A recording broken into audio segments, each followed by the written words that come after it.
momento de no encontrarse entre nosotros, transforma nuestra realidad. Las horas perdidas es sin duda una novela que puede hacernos recordar momentos difíciles que vivimos recientemente, pero sobre todo puede hacernos reflexionar sobre la manera en la que somos capaces de relacionarnos íntimamente con lo que nosotros creemos que es humano, y después queda lo verdaderamente humano de fondo, que es el trato, la convivencia, la manera en la que nos entendemos, en la que convivimos con nuestros fantasmas, con nuestras memorias. Y aunque parezca una especie de excusa o colorario, decir, bueno, está inspirada en el apagón de 7 días que vivimos en el 2019, hay literatura, buena literatura, que tiene esta misma conducta que parece haber nacido del absurdo, ¿no? Pensemos en buena parte de la narrativa de Julio Cortázar. Si asociamos, por ejemplo, Rayuela, que es una novela maravillosa donde hay un amante que en la mitad de la novela está enamorado y en la otra mitad está despechado, suceden cosas que cambian la cotidianidad de ese hombre de tal manera que parece que estuviese viviendo en un mundo aparte. Y es lo que sucede con los personajes, pienso yo, de Las horas perdidas. En el momento en el que se trastoca su cotidianidad, en el momento en el que se interrumpe el servicio eléctrico y hasta que vuelve, y las esporádicas apariciones de las noticias o de los referentes de la realidad parecen ecos de una burbuja de algo que está por fuera de una burbuja de la realidad que se creó en ese edificio, y en ese espacio no están estos personajes. Entonces es verdaderamente maravilloso encontrarnos con la capacidad que tiene la literatura para hacernos descubrir, para hacernos entender cómo somos frágiles, cómo lo que creemos natural, normal, nuestro, realmente no nos pertenece mucho. Esto es algo que viene desde el inicio de la literatura. Pensemos en el Satiricón, ¿no? Quizá la primera novela o el primer hecho dramático el primer hecho narrativo sobre la cotidianidad. Satiricón de Petronio, si mal no recuerdo, me corregirá Alfredo, que es un lector de clásicos. El Satiricón de Petronio trata sobre la cotidianidad de unas villas, de unos burgueses de la antigua Roma. Y bueno, ¿de qué trata la vida? ¿De qué tratan las cosas que suceden? Bueno, la ausencia o la codicia de un efebo amante, de alguno de estos pequeños jerarcas de la vida cotidiana romana, y un viaje que se tiene que hacer, y ese viaje como trastoca toda la realidad. Como pensemos en las semanas radicales, viajar de Maracaibo para Ciudad Piedra. Eso trastoca toda la realidad. Entonces a estos personajes les toca vivir sucesos que, aunque parezcan comunes, cuando uno los narra a grosso modo, y uno dice, no, se movió de tal sitio a tal sitio, o pasamos 7 días sin electricidad, bueno, realmente esos movimientos, esos giros, esas formas de diferenciar y de movernos de nuestra estabilidad se convierten en sucesos altamente inspiracionales, y después de eso quizás se trata la propia existencia del ser humano, ¿no? De ir modificando estos ciclos, y como estas pruebas nos van convirtiendo en personas más preparadas o diferentes, o quizá nos hacen vivir procesos que nos hacen coincidir con los sucesos electorales. No estamos conquistando no estamos como Alejandro entrando en la antigua Babilonia, ¿no? Y conquistando el imperio persa, pero sí estamos, señores, en el momento en el que se nos fue la luz, padeciendo lo mismo que podía padecer un personaje como el de la náusea, o estaríamos en medio de esta pandemia viviendo cosas muy parecidas a lo que vivieron los personajes de la peste, de Albert Camus. Lo que quiere decir es que los dramas que parecen cotidianos son realmente los que nos hacen humanos, y los temas que parecen cotidianos y la forma en la que se mueven son los verdaderos temas universales. Y Las Horas Perdidas es una novela que, aunque parezca particular de un suceso que pasó en Venezuela, es realmente un drama universal. Es un drama sobre la manera en la que los seres humanos nos relacionamos, sobre la forma en la que nos entendemos como sociedad, y de la vacuidad del momento, y la forma en la que podemos nosotros reparar esa vacuidad y convertirla en los elementos que nos hacen agradecer la vida, ¿no?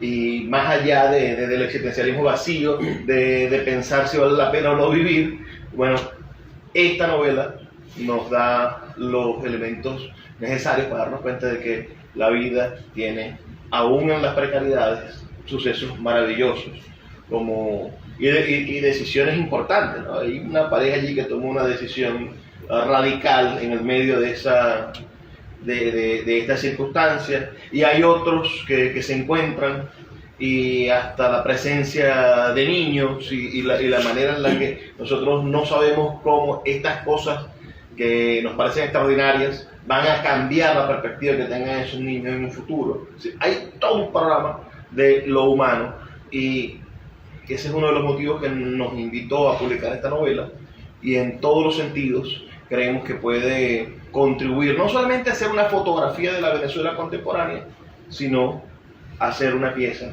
de nuestra buena literatura, de un aporte de la literatura venezolana a ese diálogo universal con lo que somos como seres humanos. Edinson es un escritor verdaderamente prolijo. Tiene, creo que son, antes de este, tiene 2 libros de literatura publicados, además de ser un articulista y periodista constante.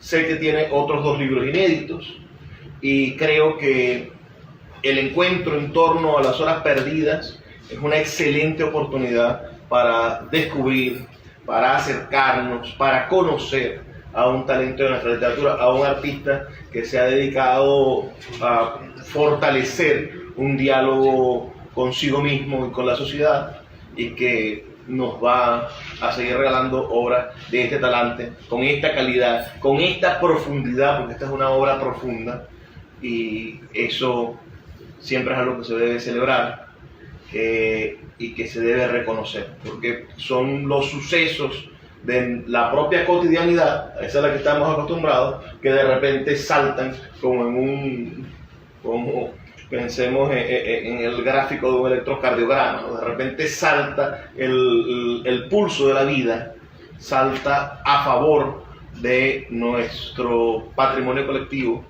digamos, y además el patrimonio individual, el esfuerzo creativo del autor, pero salta hacia lo maravilloso, hacia esto que nos permite reconocernos como seres pensantes y como seres humanos, porque todo eso subyace en esta obra, en Las Horas Perdidas. Disculpen de nuevo la demora, espero que no vaya a ser eso una novela por el drama del café, pero tenemos café, cuando quieran, miren, y tenemos más. Gracias, Luis. Muchas gracias. Bueno, yo primero agradecerle a todos ustedes por acompañarnos esta mañana. Se vino buena parte de Ojeda para acá, para Maracaibo, como usualmente, o como poco se hace, porque hay una realidad en nuestra región, y es que a los que estamos del otro lado del puente nos cuesta venir, y a los que están de este lado igual les cuesta ir para allá. además ha sido una oportunidad extraordinaria porque nos ha permitido reencontrarnos con personas que desde hace mucho tiempo no nos veíamos, más de 20 años. Más de 20 años, y con Eric más o menos como 20 años. Que no nos veíamos más o menos por ahí. Y bueno, es una oportunidad muy especial, sobre todo porque la que nos convoca es la literatura. Luego de lo dicho por Luis, que le agradezco mucho que se haya dedicado con tanto esmero a leer la novela y a sacar sus conclusiones tan acertadamente, casi como que me hace una radiografía, no de lo que está aquí, sino de lo que yo pensaba justo cuando me tocaba ponerme a escribir. De manera que gracias por el esfuerzo de hacerlo. Miren, este es mi sexto libro realmente, pero yo tengo publicada otra novela que se llama Vidas Paralelas y un libro de relatos que se llama Una historia por descubrir. Pero además de eso, hay un ensayo que lo publiqué en el 2007 sobre el municipio de Lagunilla, sus potencialidades económicas, un poco haciendo el ejercicio de estudiar, de diagnosticar el municipio donde vivo y ver sus potencialidades. Es un ensayo más de orden económico, que es la profesión que yo realmente tengo, que yo soy economista. Y hay un libro, el primero que publiqué, que fue del año 95, que es una recopilación de artículos de opinión desde el año 1988 hasta el año 90, incluso hasta propiamente el año 95. Esos artículos los publicaron en distintos medios de la región y del municipio. Y se llama Mural de Papeles, se lo bautizamos allá en los años del 95, más o menos mediados del 95. Bueno, pero debo decirles que mi primer encuentro con la literatura, para entrar un poco haciendo un preámbulo sobre este libro, mi primer encuentro con la literatura fue siendo pues realmente un niño. Dicen que la personalidad se forma básicamente entre los primeros 7 años de vida. Y siempre tenía como esa necesidad a veces de fantasear, incluso independientemente de que yo lo asumiera o no. Yo recuerdo mucho, porque en mi casa había como mucha hormiga, y entonces yo de niño, siendo muy niño, solo hasta los 7 años, 7 o 8 años, tenía esa particularidad de ver las hormigas, el caminito de las hormigas, y siempre me ponía, eran como personajes, las hormiguitas, y fantaseaba con ellos, ¿no? Pero realmente, sin saberlo, mi primer encuentro con la literatura fue la oportunidad que escribí una carta que nunca le llegó a mi mamá, estando yo en el colegio. Yo estudié en un colegio internado de un año, eso fue 5º grado. Y en ese colegio, bueno, como no me gustaba el colegio, porque además significó una abrupta interrupción de mi cotidianidad infantil, encontrarme en un contexto completamente distinto, muy diferente de donde yo venía, y con las mismas características del colegio. En algún momento eso que sentimos a veces las personas, esa especie de lado que sentimos en cierto momento, me hizo escribir una carta pidiéndole a mi mamá que me fuera a buscar, porque y yo no quería estar más allí, que no me gustaba pues, el colegio, que no quería estar más allí. Y esa carta se la entregué yo al director del colegio, que por supuesto lo que hizo fue leerla, la guardó. Censurada. Eso fue un acto de censura, exactamente. Y pues nunca se la entregó, pero después con los años haciendo yo memoria, en esos momentos también que uno de encuentro con uno mismo, de cavilaciones, a veces ociosas, yo decía, caramba, pero no puse yo a escribir eso. Y bueno, yo recuerdo que era un texto lleno con muchas imágenes sensoriales, ¿no? Muy descriptivo. Y ese es el estilo que yo conservo al momento de escribir. cuando yo hacía artículos de opinión sobre temas políticos, porque buena parte de mi vida fui yo activista político, cuando hacía artículos de opinión llegaba un momento que la máquina de escribir yo tenía que hacer un gran esfuerzo para no fantasear, para ubicarme siempre los artículos sobre temas económicos o sobre política. Tienen esa particularidad, tienen que ser muy realistas, muy concretos. No pueden uno ponerse a usar ni metáforas, ni símiles, ni nada de esos recursos literarios que normalmente son de la narrativa. Pero siempre me costaba. Y hubo un momento que en 2 o 3 artículos, bueno, yo solté los dedos en la máquina de escribir y salió lo que yo realmente sentía. Y estudiando economía, yo tengo una anécdota con un profesor que daba economía general. ¿Cómo se llama? El altote, el más alto de la facultad. Portillo, no recuerdo qué materia era. No, Rafael Portillo, sí, que era de la facultad, el tipo más alto de toda la facultad de economía. Bueno, en esa anécdota, porque él hacía los exámenes y en varias de las preguntas yo me senté taladillado, con la expresión taladillado, de siempre responder a unos términos que lo que hacía es echarle unos cuentos. Y entonces, cuando me agarraba, digo, pues, se moría de la risa, coño, vos sí tenés vaina, me decía. Bueno, pero siempre yo tuve esa inclinación literaria. Y desde muy muchacho, esa colección que está ahí, que los 100 libros de la colección Salvat, toda la semana en mi casa religiosamente, siendo yo un muchacho, pues esa colección como del año 74, 75. Los primeros salieron en el 67. Sí. Bueno, toda la semana, y yo me sentaba a leer mis libros. Era como dice la canción de Serrat, una especie de vampiro abstemio, porque mientras el resto de los vampiros colgados en las ramas buscaban el modo de beber sangre, y yo lo que hacía era meterme de cabeza a leer los libros esos que estaban allí. En mi casa siempre hubo muchos libros y cuadros. Quizás esa es una de las cosas que más recuerdo con mayor cariño de mi casa materna, ¿no? Bueno, y ese contacto hizo que en algún momento ya yo decidiera dar un poco rienda suelta a la pasión de escribir. Por eso escribí Vidas Paralelas, que fue la primera novela, y después Una historia por descubrir, que tiene 8 relatos breves, y finalmente Las horas perdidas. La interrupción eléctrica que se produce en marzo de 2019 es un hecho sin precedentes. Es de por sí un hecho surrealista.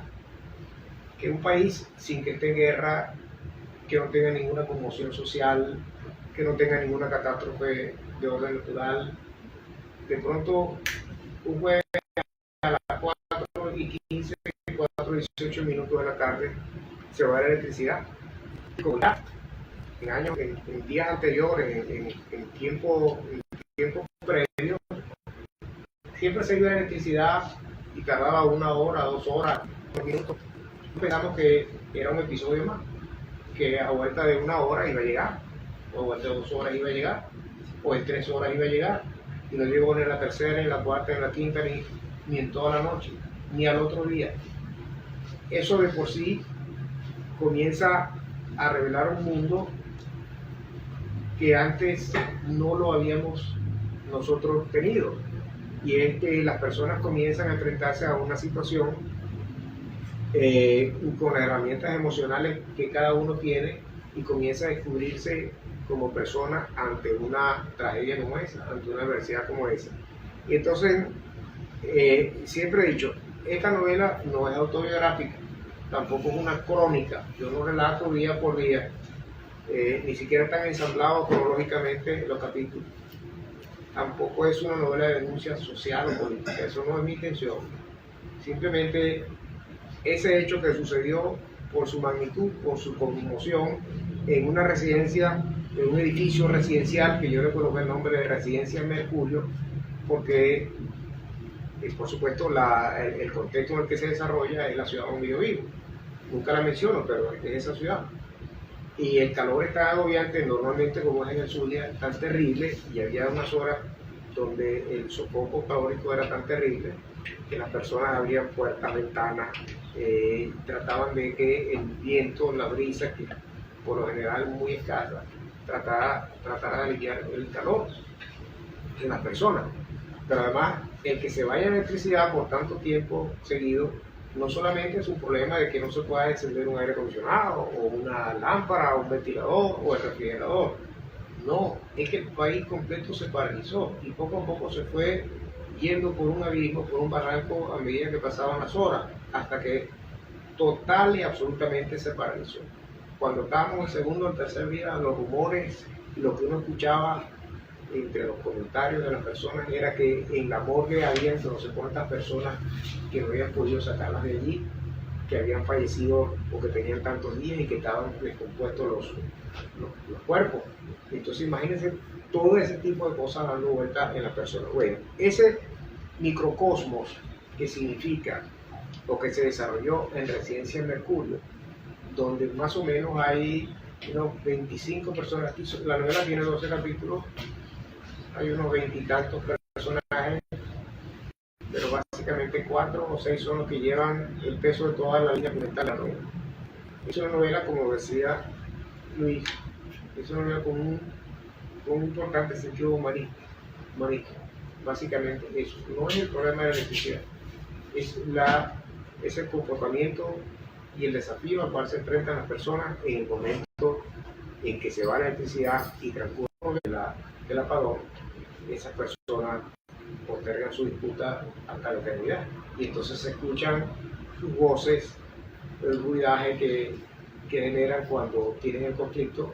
Las personas que viven en el edificio lo escuchan, pero no escuchan las palabras, son rumores, como un susurro que poco a poco les va llegando desde el más allá por el conflicto, por la enemistad que tienen estos dos personajes que son el capitán Fausto y Albertina. El capitán Fausto y Celestina. Y le coloqué el nombre de Celestina por la novela de Fernando Rojas, La Celestina. Realmente la Celestina era, en la descripción, como yo soy muy descriptivo al escribir, de una mujer muy grande, de unos ojos enormes, morena, de un cabello largo, liso, cenizo, de rasgo fino y de origen cubano. Lo que hacía era leer las cartas y hacer cartas astrológicas. Entonces las personas iban a sus sitios, pero escondidas para que nadie lo viera. Entonces yo digo que las personas iban porque, todas las personas que iban lo hacían porque no estaban conformes con su presente, entonces querían un poco ver cómo era, que ella les adivinara un poco cómo era el futuro para ellos. Bueno, y el capitán Fausto, un hombre tiene una aseguranza de un viejo amigo mío, capitán, que tiene sus características, digamos, físicas y en su modo ya fallecido. Y yo, junto con él, no le pedí permiso a Glenny, que es su esposa, para meterlo en la novela, pero lo incorporé con todas las características del personaje. Bueno, ustedes me preguntarán, todo eso que está allí, todo esto que aparece aquí escrito, ¿cómo hiciste para desarrollarlo, para plasmarlo en eso? Yo comencé a escribir la novela una vez que pasó propiamente la emergencia como tal, que fue, porque recuerdan que después de esos 7 días hubo un lapso en que transcurrieron 15 días y volvió otro apagón más de varios días.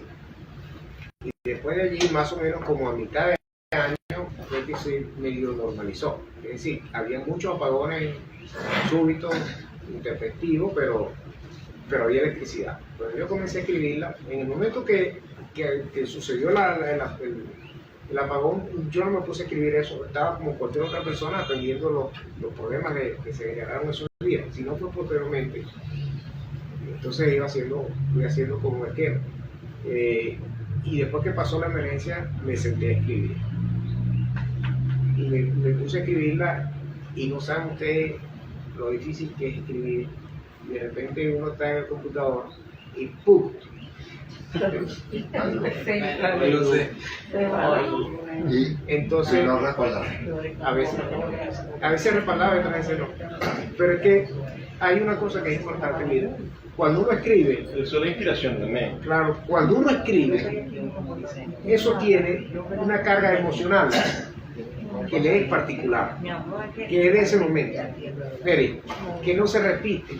Es como la fotografía, es como una fotografía. Usted toma una fotografía ahorita y esa fotografía es única por la intensidad de la luz, por el color, por todos esos elementos, ¿verdad? Y después trata de colocar los mismos elementos de la fotografía y volverlo a tomar y no sale igual. Ese es el momento en que uno está escribiendo. Cuando sucede que yo tengo un cuarto cerca de la cocina, cuando me llama que se asoma por la puerta y yo cuando la miro y estoy en la computadora, yo no la estoy viendo. Por eso me da rabia. Yo no la estoy viendo. Yo tengo en los ojos pegado la historia. Y entonces es probable que algunos de lo que estoy escribiendo manifieste cuando la veo. Bueno, eso es un momento mágico particular. Imagínense que le bajan el switch a uno. ¡Plac! Se quedó del aire. Entonces tiene uno que, para que no se pierda la idea, agarrar el papel, el lápiz e escribir básicamente lo mismo. Es decir, el capitán abrió la puerta, salió, eran las 3 de la tarde. Ajá, ese es el esquema. Pero falta ver la intensidad emocional del momento en que el capitán hizo eso. Y eso solamente se tiene.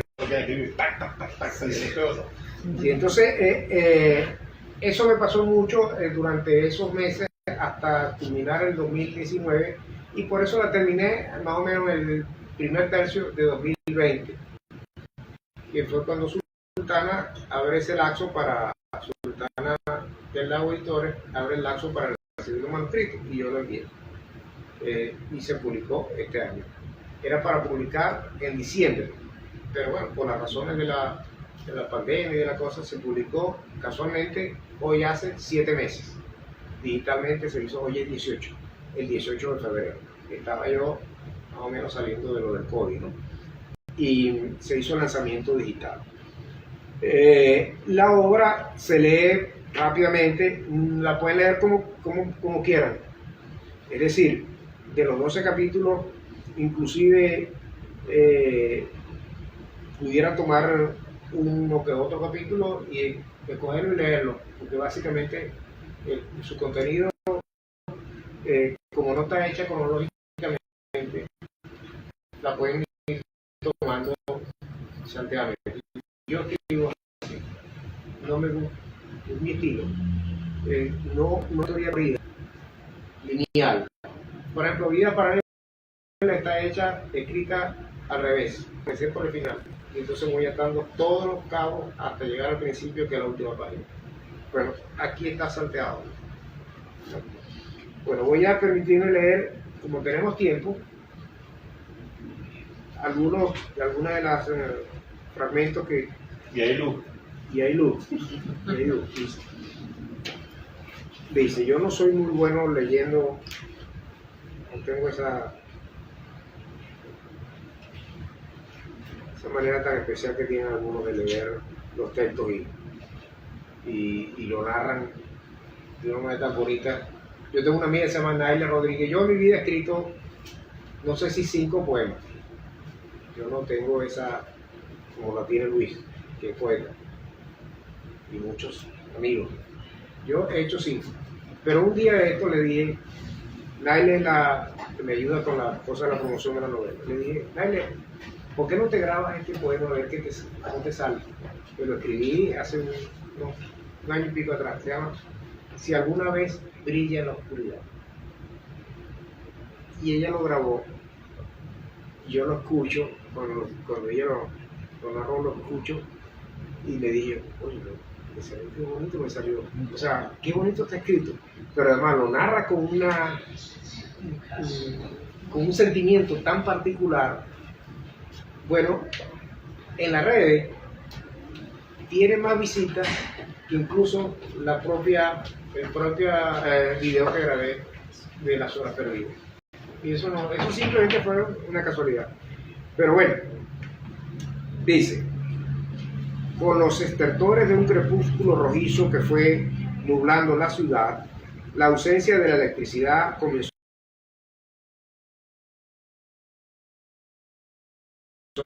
Detrás de ellas, en la extensa fila de locales comerciales y negocios de todo tipo que les servía de fondo, sus propietarios se disponían diligentes a cerrar los previsivos.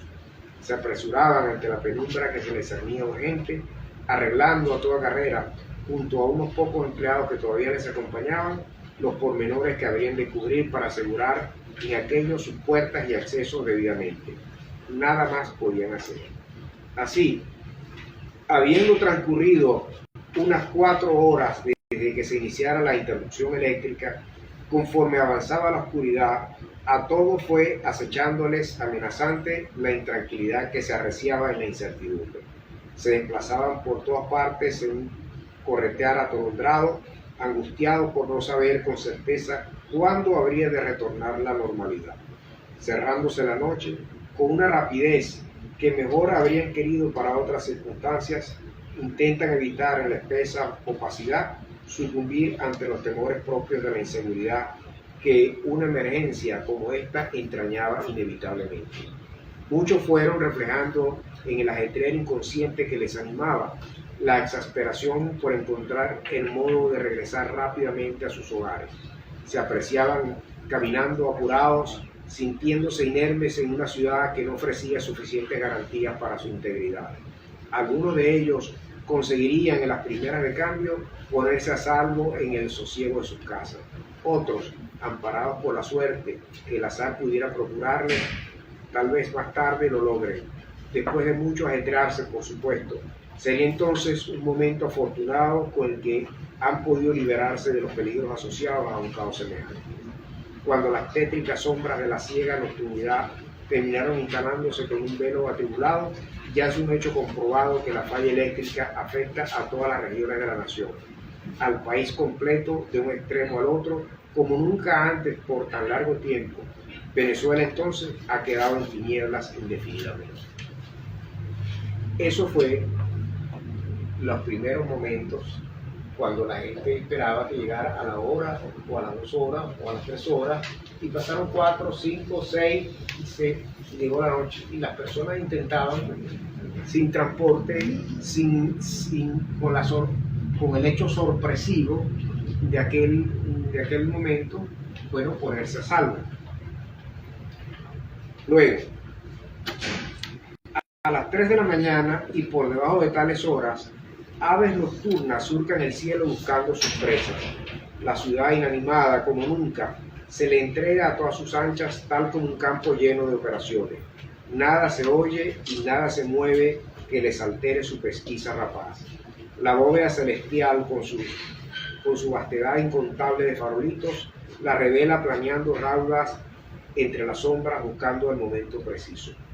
Una de ellas lanza su grito de embestida, ataca enfilándose con la velocidad de un aerolito, desgarrando la madrugada silente. Allá abajo, en precipitada carrera, un roedor rastrea a resguardo, presiente el asalto. Joaquín es un personaje, la ha sentido con su nitidez escalofriante, no se inmuta, siempre las escucha. Las lechuzas, desde el piso donde habita, frecuentemente hacen este tipo de incursiones y sus alaridos de tan mala fama, resonando estridente, atemorizan a quienes les creen otros propósitos distintos al de la cacería nocturna. El vendedor de seguros, sin embargo, ha recordado a su mujer. También la noche previa al accidente que le cegó la vida, un graznido temible rompió lacerante su mudez. En su racionalidad agnóstica, sabe que no guarda relación un hecho con el otro, pero no suele ser la sensatez cartesiana la que gobierna en la solitud. La muerte es lo único que no se puede eludir, no tiene remedio, no depende de nada ni de nadie. Es simplemente la conjunción de los imponderables del azar, reflexiona Joaquín, recostado con sus ojos hundidos en la oscuridad, que no podemos controlar, ¿qué no daríamos a las personas para poder descifrar las vorágines inextricables de la suerte asociada a todo lo que nos rodea? Marta era una mujer muy joven aún, cuánto la extraño. Si la vida, para merecerla, es la consecuencia de un balance entre las cosas buenas y malas que se hacen en ella, entonces Marta la merecía tanto, tan extraordinariamente tanto. A veces me habría gustado poder creer en un alumbramiento divino, en alguna fuerza providencial cuidando nuestros pasos, como algunos ciegamente creen sin atreverse siquiera a titubear en su fe. Pero no podría ser tan elemental el árbol de la vida. Sería tan fácil todo, que solo bastaría entregarse con ojos cerrados al discurrir de la vida, dejando que otros, desde su invisibilidad, actúen por nosotros. Nunca le dije a Marta cuánto la amaba. Quisiera poder decírselo ahora, pero es tarde. El ritmo en que se mueve el tiempo jamás es igual en todas las personas. Qué pena que así sea. Joaquín es uno de los personajes de la novela. Es un vendedor de seguros ya maduro, con 2 hijos adolescentes. Pero es, como vieron, absolutamente agnóstico, como Luis y como yo.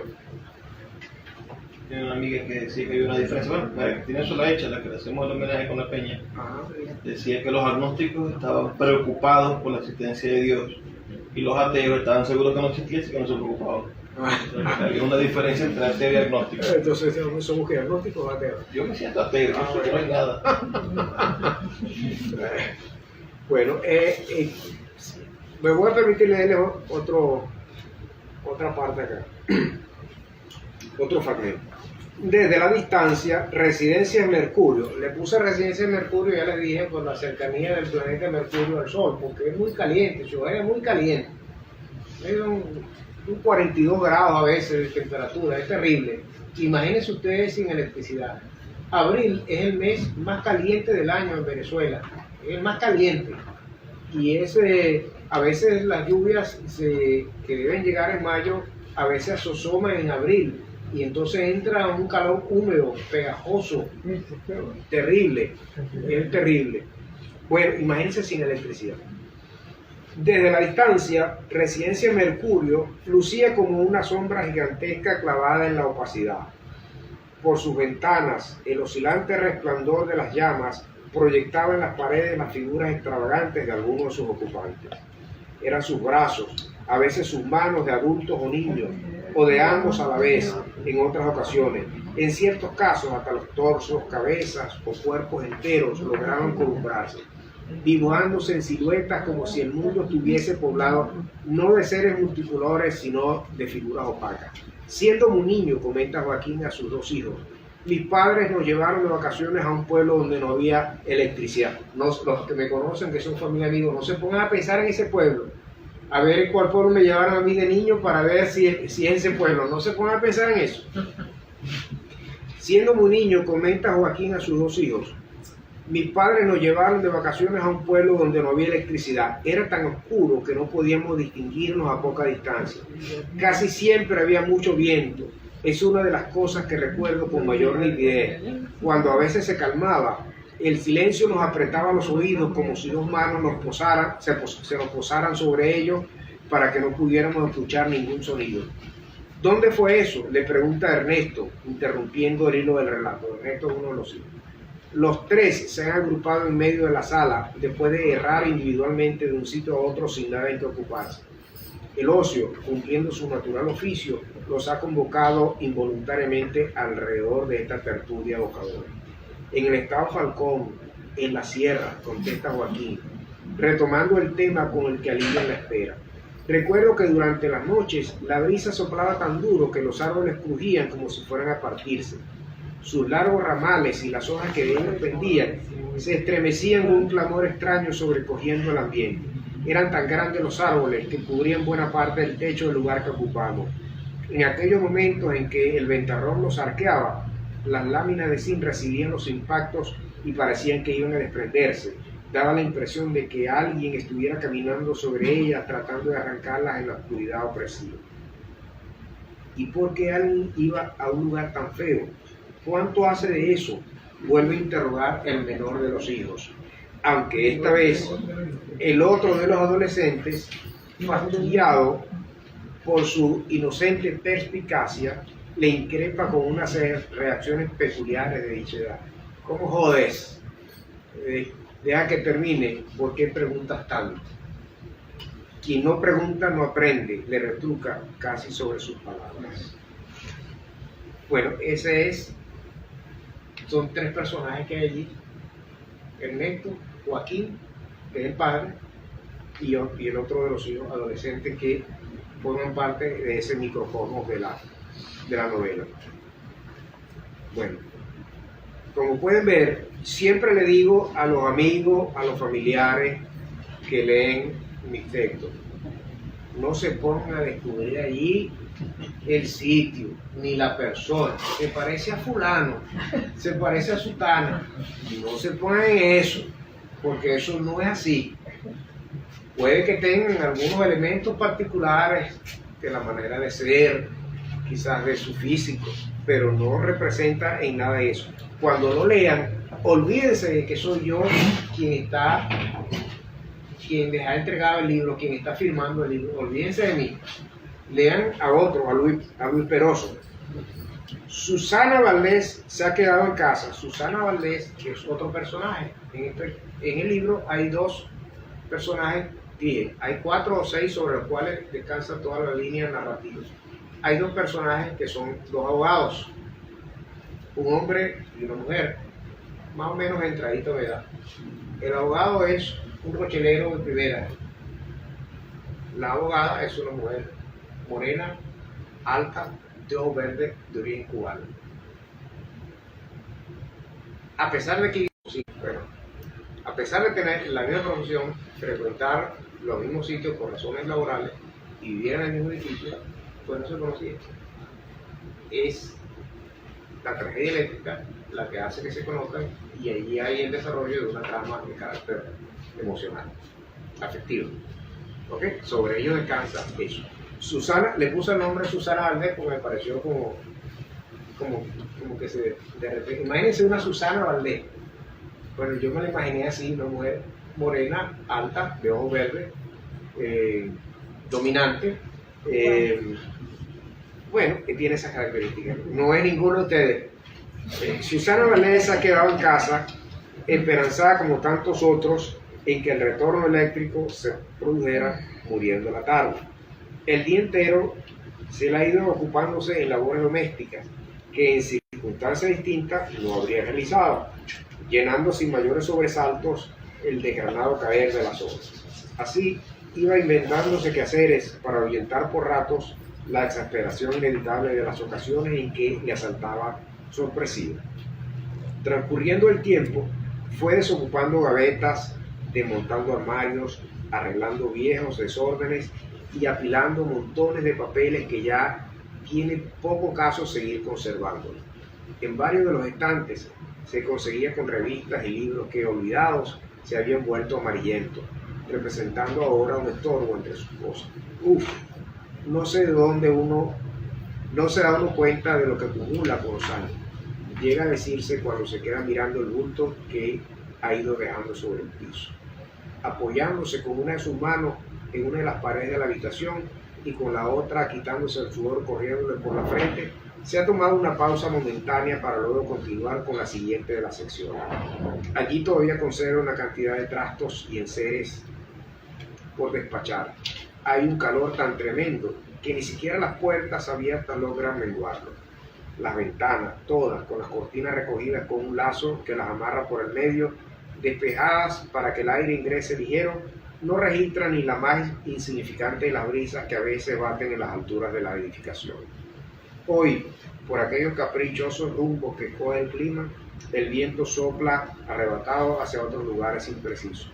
La tarde pareciera haberse detenido, como si cayera sobre ella un peso celestial que atajara la rotación de la tierra para que las horas se deslizaran lerdas y perezosas. Las personas sienten la desazón sobre sus cuerpos, padecen la opresión agresiva en todo cuanto les rodea, y por esa razón evitan los esfuerzos físicos que reclaman un desgaste corporal excesivo. Los sofocones en ocasiones llegan a cobrar víctimas fatales entre los mayores, también entre quienes sufren determinadas patologías, aun sin que sean de edad avanzada. Susana, con una vitalidad a prueba de condiciones severas, no obstante se toma un descanso ante la pesadez vespertina, no tiene prisa en lo que hace. Una vez que ha culminado aquella pausa en la faena, vuelve sobre ella con el mismo vigor de antes. Se inclina sobre un estante de uno de los recodos de la habitación y reinicia su labor de limpieza. En uno de los cajones que guarda objetos diversos desde siempre, recuerdos de todo género, cartas y fotografías familiares, recoge varias fotos que el pálido transitar de los años ha teñido implacable. Le da un vistazo y su rostro va trastornando con un orquestado gesto de sentimientos que algún momento le vidrian los ojos. Las toma con afecto entre sus manos, agrupándolas en otro sitio, las conservará, pese al estado vaído que presenta. De otro rincón, retira un manojo de papeles, tal vez un fajo de 3 o 4 páginas delicadamente dobladas, que lucen como manuscritos guardados con celo, con el rigor de lo que se ha de preservar por siempre por alguna razón especial. En efecto, eso representa. Son cartas, un inventario epistolar resguardado del olvido. Están escritas en tinta negra, cuya intensidad todavía sortea el acoso del tiempo y hasta el hostigamiento al descuido. Podría decirse, puesto que aún se preservan en muy buena condición, como si el esmerado ritmo de los años que han ido cayendo las hubiera ofrecido un trato considerado.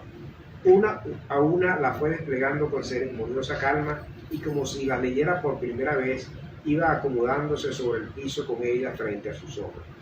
De un extremo a otro, su mirada fue paseándose sin prisa sobre el nudo de palabras plasmadas en letra corrida. Se apreciaban como ondas que, extendiéndose en línea recta, desarrollándose imaginariamente sobre un implacable trazo horizontal, como si se hubiesen ensayado antes sobre una línea invisible, corrigiendo los desvaríos de la escritura. Se desataban en sinuosa carrera.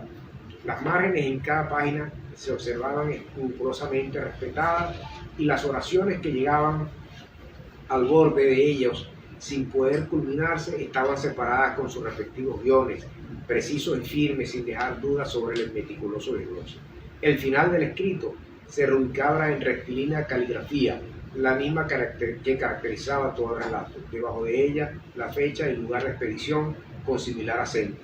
La dobla de nuevo y la agrupa con los otros objetos que minutos antes ha escogido para preservar. Durante unos segundos, la fracción que le toma regresarla a su plegado anterior se queda mirándola absorta en una especie de trance introspectivo, recordando el texto final de la extensa misiva. Sus dedos largos, por último, terminan doblándola, arreglándola con deferencia cada una de las páginas sueltas. El brillo de aquellos ojos verdes, como si alumbraran sus manos, apunta sin mirar la reposada operación con la que va ordenando las hojas. Algún día, cuando pasado el tiempo con sus dolores y la calma torne sin sobresalto, comprenderás lo que significan las pasiones que van alentando el corazón. Cruza en su pensamiento el párrafo que, como si él se lo dijese, lo escucha en la voz que ya comienza a extraviarse en el olvido. Esa es la voz de su papá. Bueno, ¿qué les parece?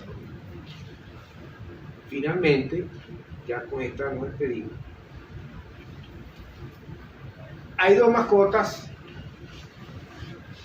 en la novela. Esas mascotas sí las conoció mi hermano. Son Mateo y Rocco. Son 2 gatos. Que me los botó. Son 2 gatos. Como la novela está llena de mucho simbolismo, Mateo y Rocco son 2 mascotas enormes, pero cada una de ellas con personalidades principales en términos muy diferentes. Una de ellas simboliza la libertad.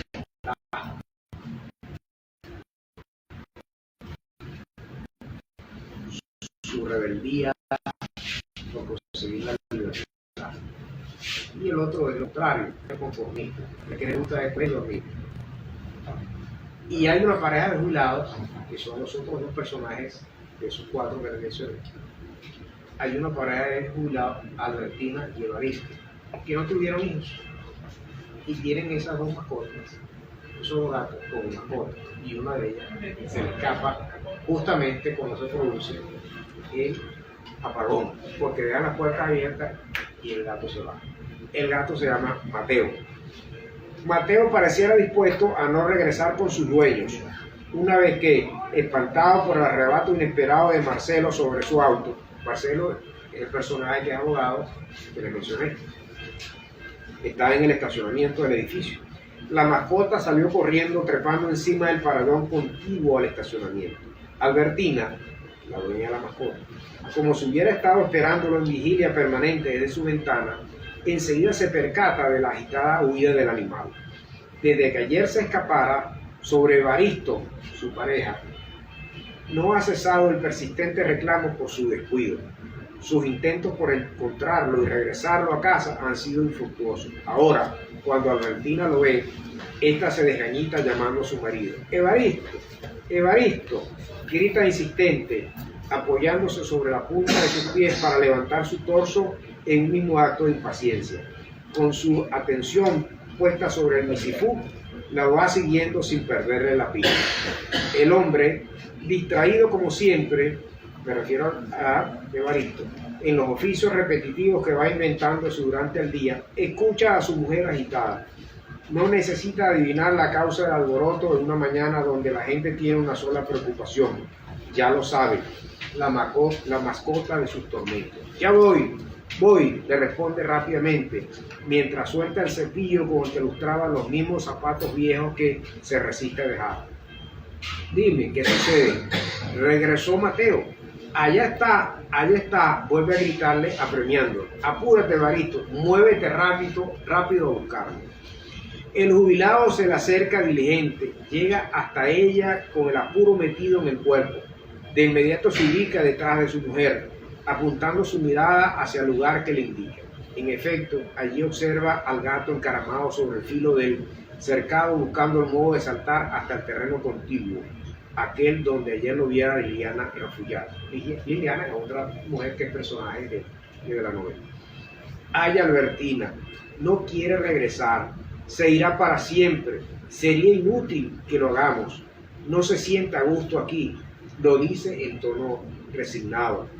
¿Cómo que no? Te ha vuelto loco, esa es nuestra mascota. Le hace con el dedito así, como yo conozco a alguien que siempre le hace así. Te ha vuelto loco, esa es nuestra mascota. ¿Qué pasará con Rocco? Rocco es el otro gato. ¿Qué pasará con Rocco si no vuelve? Se morirá de tristeza. No es una mascota, mujer. Nunca realmente lo ha sido. Es un felino andariego con alma libertaria. No vendrá Tina, diminutivo de Albertina. Y si viene a la fuerza, igualmente volverá a escaparse a la menor oportunidad. No puede retenerse a nadie contra su voluntad. Deberíamos saberlo de sobra, ¿no te parece? ¿Y quién dice que un gato tiene voluntad? Pues si no tiene voluntad, tampoco tiene afecto, ni nada que nos reconozca como sus amos. Déjalo ir, Albertina. Solo tú lo extrañarías por un tiempo. Ni siquiera Rocco lo nota. Míralo. Gira su cuerpo y señala hacia el otro de los animalitos que indiferente lo observa. Míralo cómo está de relajado. ¿Te parece que lo extraño? Comenta finalmente. La mujer se quedó pensando unos instantes. Su cara se había encendido con el tono rojizo de un tomate.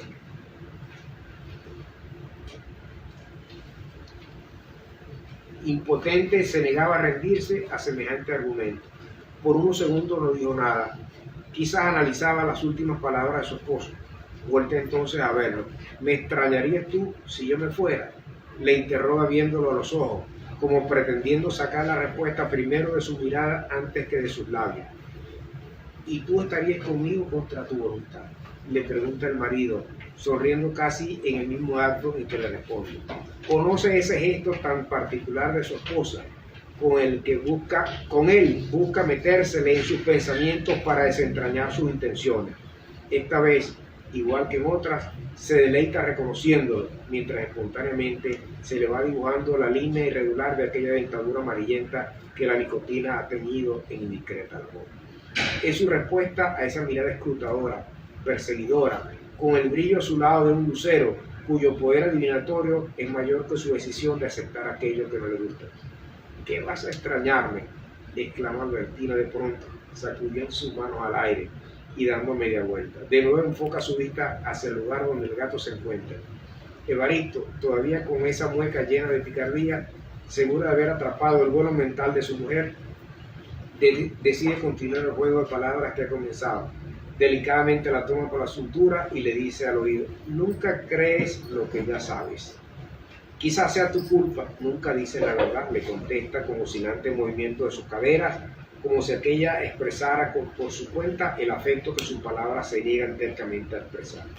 Si ya lo sabes, Albertina, la sacas de mis ojos, asintió con tono empalagoso el jubilado.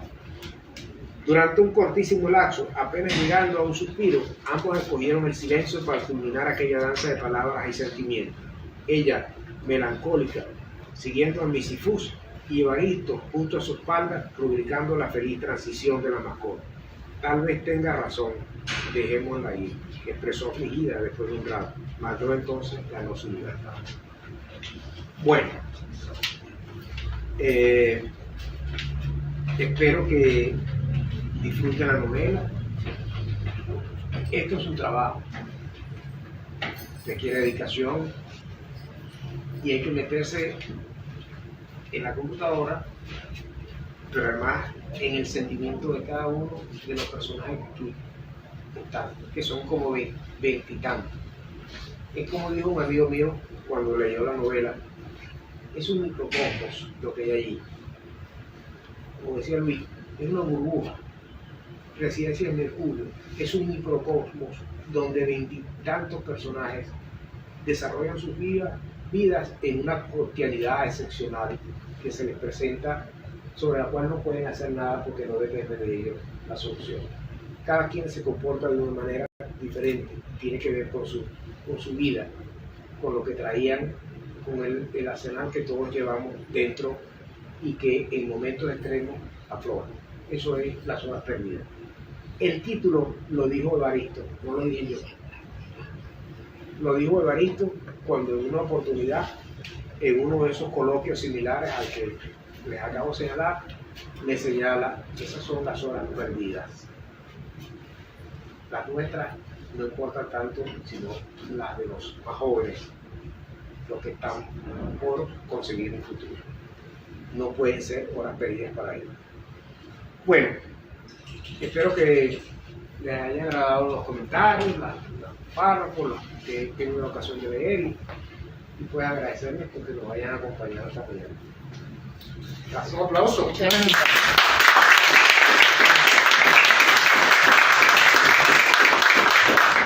Tenía mucho éxito. Si tienen alguna pregunta, es el momento para hacerla. Sí, funciona. Gracias.